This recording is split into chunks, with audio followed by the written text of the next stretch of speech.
YouTube. My name is Elizabeth. Welcome or welcome back to my channel, Book as in Books. Today we're going to have a video that is a bit different from what I do usually.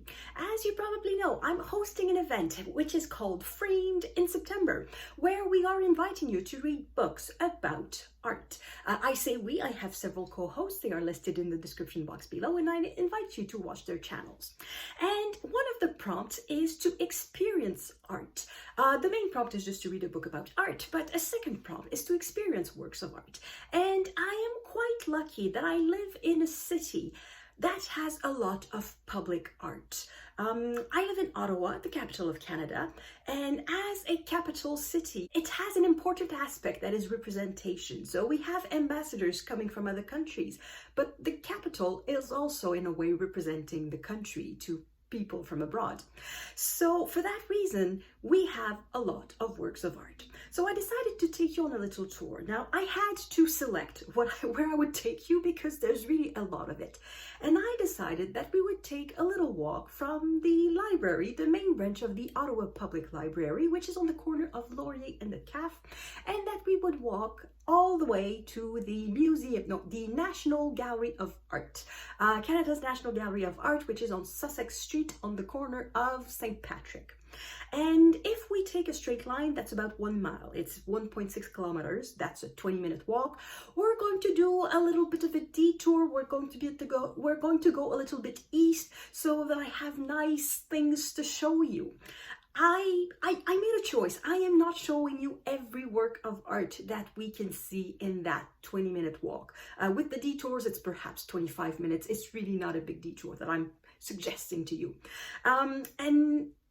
There's really a lot of works, and I decided not to dwell on architecture and not to take into account statues. So there are tons of sculptures, a lot of sculptures, but they are not necessarily just a person on a pedestal. They are not representing someone specific.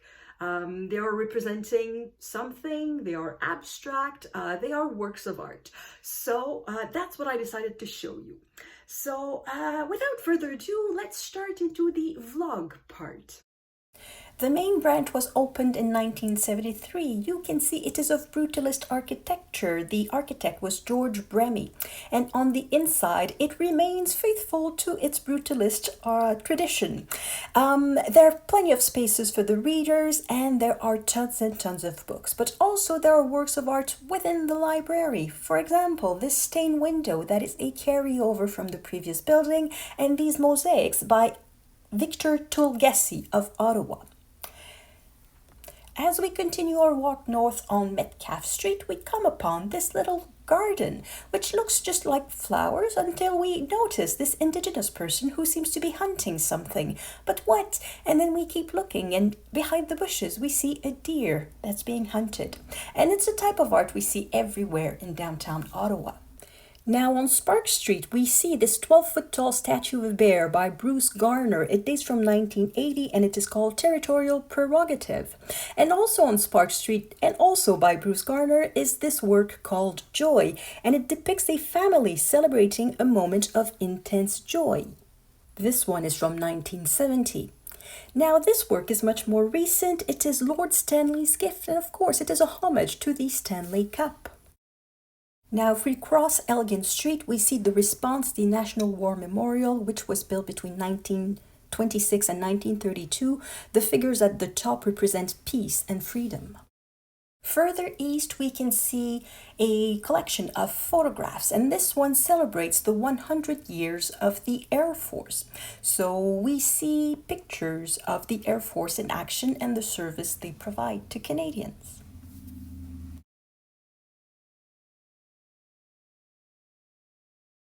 And just a bit further, we can see Women Are Persons, a monument created in 2000 by artist Barbara Patterson. And it celebrates the ruling by the Privy Council in London, who then had the last word in judiciary matters for Canada, which overturned a Supreme Court decision of Canada that said that women were not persons, so could not sit in the Senate.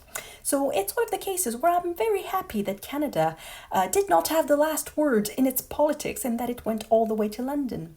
So the great conclusion, women are persons. Then we cross the street and we take the staircase between the Château Laurier and the Rideau Canal, and we are treated to a series of photographs on a theme. It changes a few times a year. And for the summer, because it was the year of the Olympics, we are treated to photographs of Canadian athletes at the Olympics and Paralympics. Once we reach the end of the terrace, we have a beautiful view of Parliament and of the Rideau Canal. We have now reached Major's Hill Park with the museum in the background, but first let's enjoy the flowers, the beautiful arrangements that we have in this park. It changes according to the seasons, and in the spring we have tulips. And there's a work of art in this park, well, more than one, but the one that we're going to look at is called Twist 1.5. It is created from Douglas fir trees and it was commissioned in 1978. The artists are Alex Wise and Ken Guild. The first one is from Ottawa and the other one is from Nova Scotia. And the sculpture echoes the spiral motifs which is common in nature. I apologize for the glare. It was a very sunny day when I filmed, and it's going to show also in other clips. Now we leave the park and we cross Mackenzie Street towards the American Embassy, where we can see Conjunction by Joel Shapiro. It is meant to represent the close historical ties and relationship between the US and Canada. Now it's a shame that viewed from a different direction, it looks like a giant middle finger pointed towards Canadian Parliament. One block to the south is this gorgeous work called Samothrace by the very important Québécois artist Armand Vaillancourt. This work is placed very discreetly, but it's probably the most known artist of all the works that I've shown you in this walk.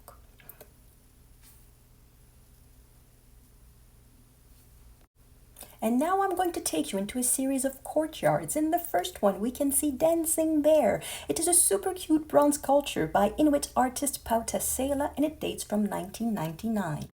In the next courtyard, there are several things to see. The first thing that we see is probably Tin House. It was installed in 1973. It is a reconstruction from an older facade, and it is by artist Art Price. Also in this courtyard is something in a very, very different style. It is called Our Shepherds, Nos Bergers, by the artist Patrick Bérubé, who is from Montreal. It dates from 2019. I wish I could explain the meaning of this one to you. I suppose I could Google something, and there's probably something somewhere on the internet. But just like this, I see two men standing on two sheep, and they are connected by a very long nose, and they are on two pedestals. I don't understand. If you understand something of it, let me know in the comments. I would be very curious to have your take on this particular work of art. Also in this same courtyard is the work Female Wall or Mur Féminin by Ontario artist Ted Beeler. It was commissioned for the Canadian Pavilion of Expo 67 and has been there since 1978. When we leave the courtyard, we head west towards the National Art Gallery, and the first one that we see is The Three Watchmen. It is by Haida artist James Hart, and it dates from 2003.